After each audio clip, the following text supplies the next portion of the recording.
안녕하십니까. 안녕하세요. 교육학 박사 이종태의 교육 이야기 사람 사는 세상 제 6번째 시간이 돌아왔습니다. 이제 사람 사는 세상이 슬슬 가까워집니다.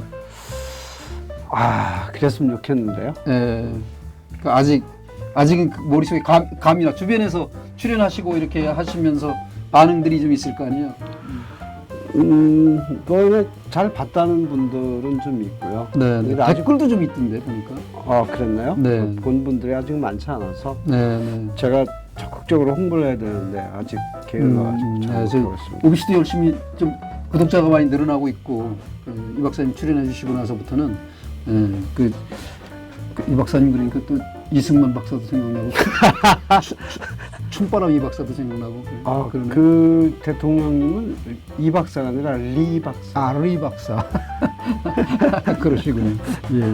자, 그리고 이제 지난번에 우리 이제 뭐 매트스쿨 얘기하고 하면서 네.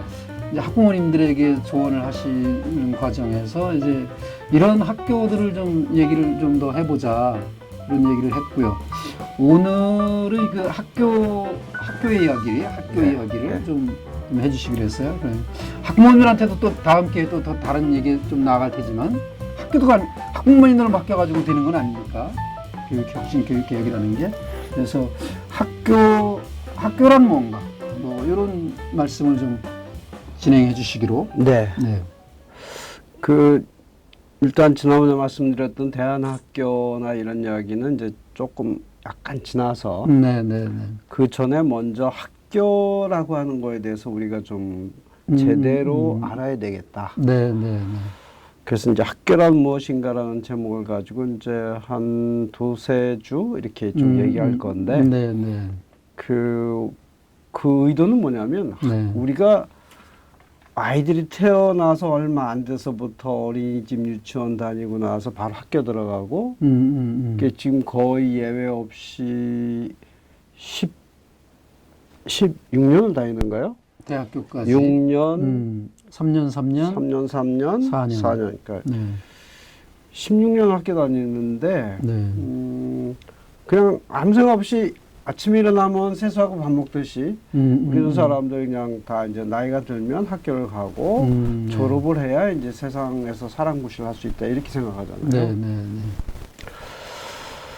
근데 저는 이걸 좀 약간 옛날에도 삐딱하게 본다는 얘기를 했는데 저는 이게 그래야 되나 하는 생각을 가지고 있어요. 그래서 야 이거 학교 잘못 다니면 손에 안 다니면 못할 수도 있다 하는 생각. 그러니까 요즘은 소비자가 똑똑해야 제대로 된 물건 살 수 있다고 그러고 소비자가 똑똑해야 병원 가도 제대로 치료받을 수 있다 그랬잖아요. 요즘은 학생이나 부모가 똑똑해야 교육도 제대로 받을 수 있다.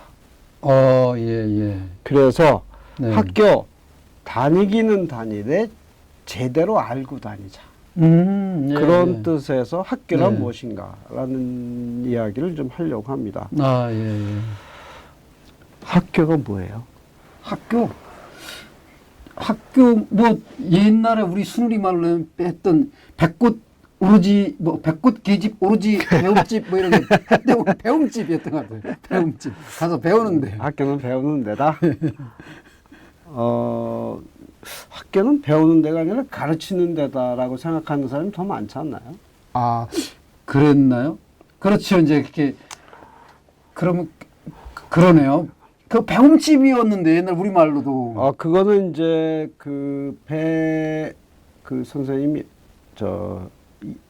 최연배. 최연배 선생님. 최연배 선생님이 이제 한자를 순우리말로 옮기다 보니까 이제 배울 학자고. 배울 학자니까 이제 배움집이라고 했는데 실제 현실에 존재하는 학교는 교사가 가르치는 것과 학생이 배우는 게 동시에 있는데 그렇죠.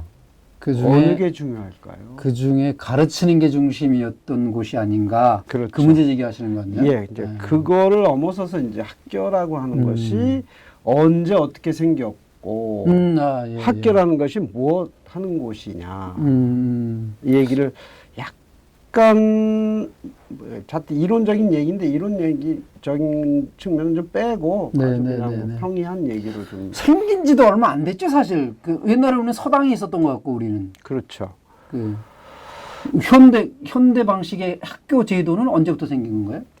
그러니까 이제 그 교육학의 여러 분야 중에 교육사라는 게 있어요. 네, 네, 거기에 보면 이제 학교 제도 역사가 쭉 나오는데 네.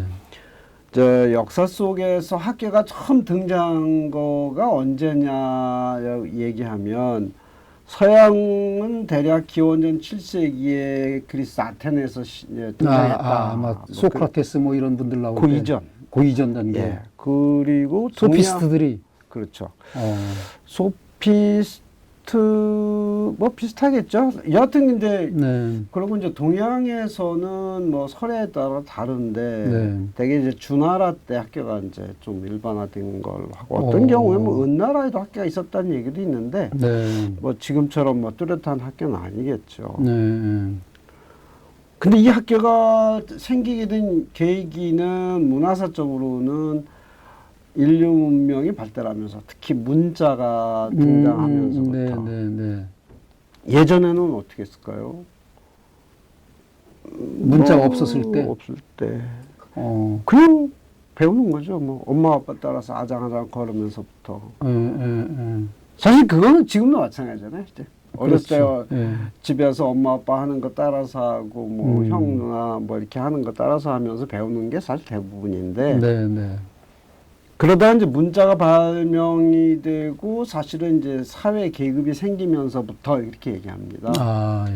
그러면서 이제 그 지배계급이라고 하는 이 사람들이 자기의 권력을 물려주기 위해서는 자녀들을 특별히 훈련시켜야 되는 거잖아요. 네, 네, 네. 그러다 보니까 그 소위 그 힘 있는 집안의 아이들만 모아서 따로 교육시킨 게 학교의 시작이다. 네. 그 귀족 자녀들, 왕족들 뭐 그렇죠. 이런 분들. 그렇죠. 그래서 시작된 게 이제 고대 사회의 교육, 중세 사회의 교육으로 쭉 이어지죠. 네, 그게 이제 네, 몇천 년 이어진다고 보는데 네, 네. 사실 뭐 서당 말씀하셨지만 네. 어떻게 보면 이제 서당 비슷한 형태로 교육이 이루어졌던 것이고 네. 동양은 그걸 이제 뭐 마을의 서당 그다음에 뭐 이 도별로 뭐 그 도당이나 뭐 성균관 이런 게 있었고 네, 네. 또 이제 그 저 성균관은 중앙.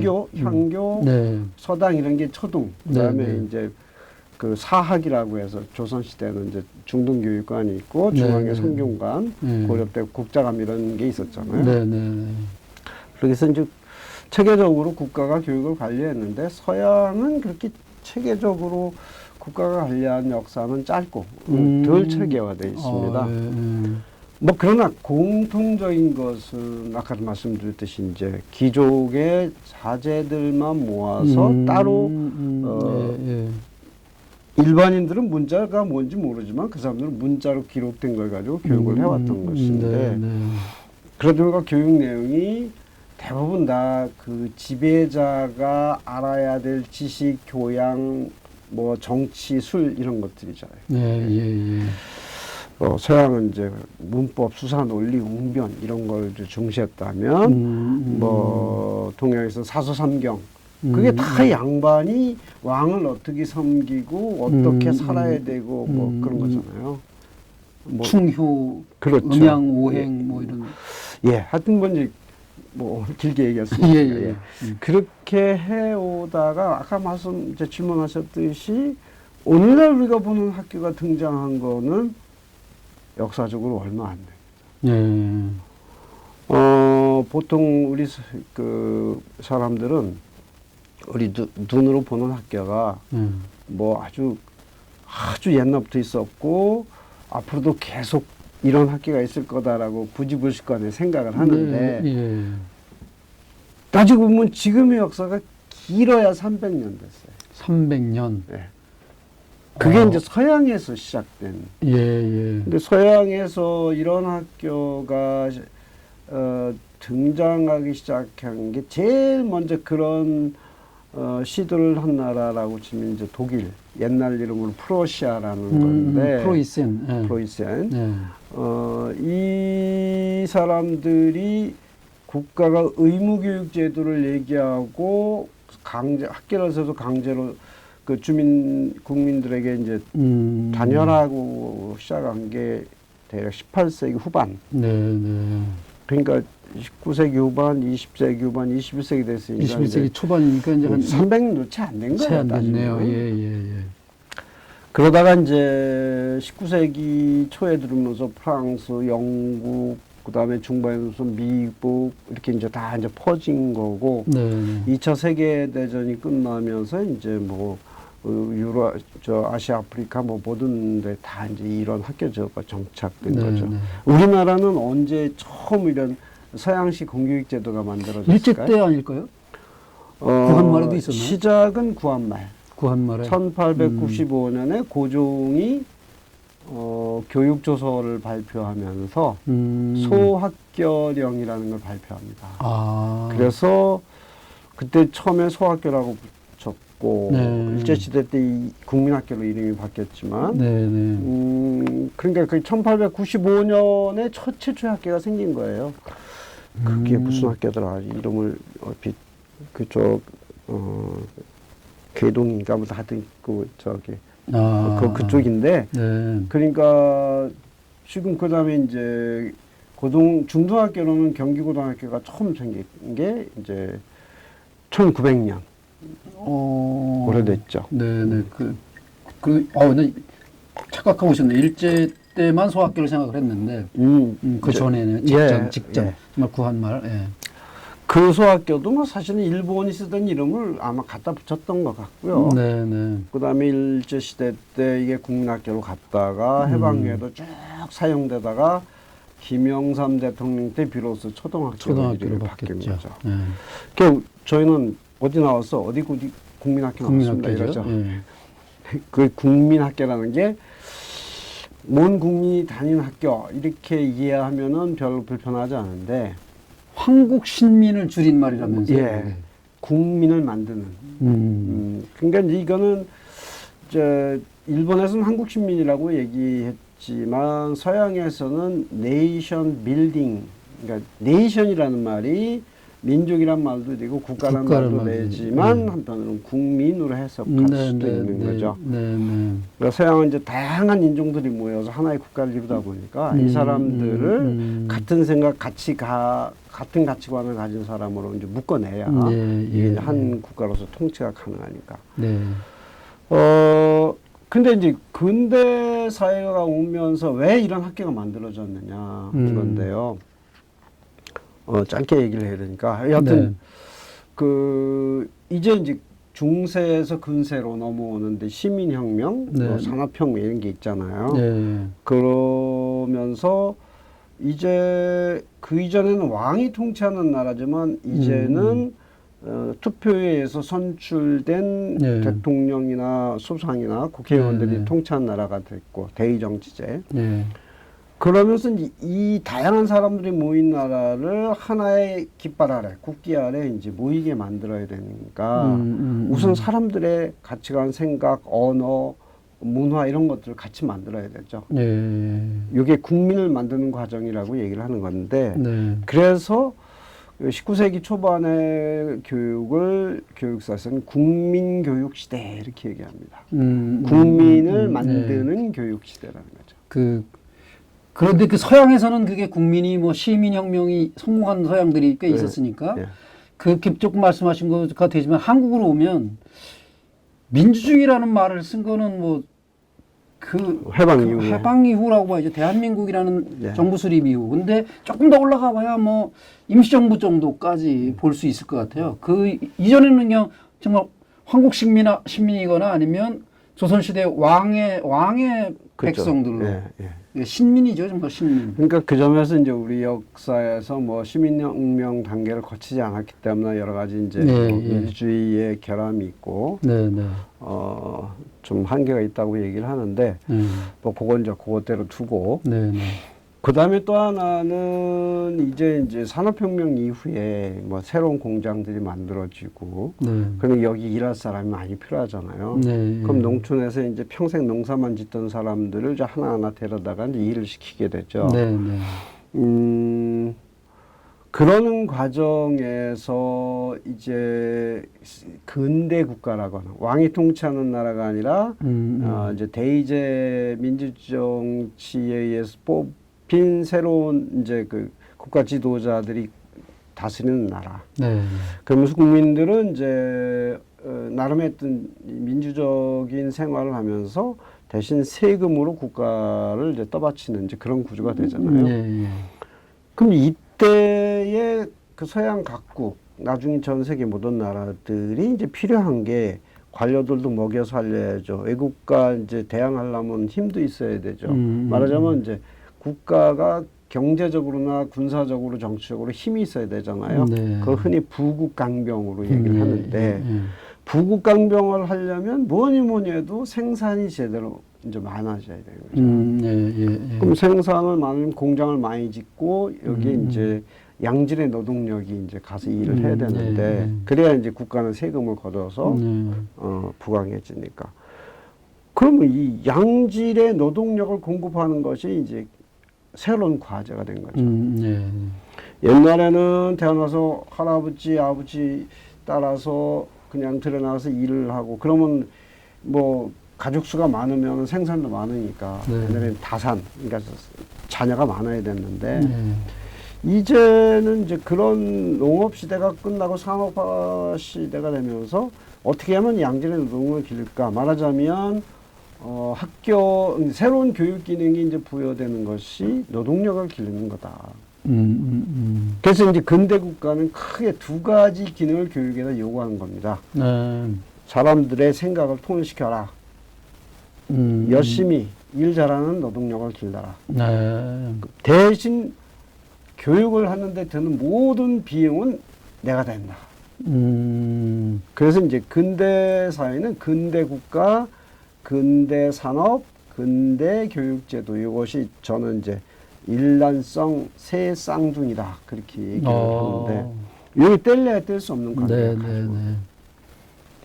자 이제 재미없는 얘기. 아직도 이제 그렇죠. 그 봉건 시대 얘기는 좀 빨리 짧게 끝내야 될 것 같아요. 그러니까, 너무 우리가 뭐 학술적인 얘기 하려고 모인 건 아니니까. 그래서 이제 근대 학교가 기본적으로 그런 성격이다. 그럼 여기서 질문.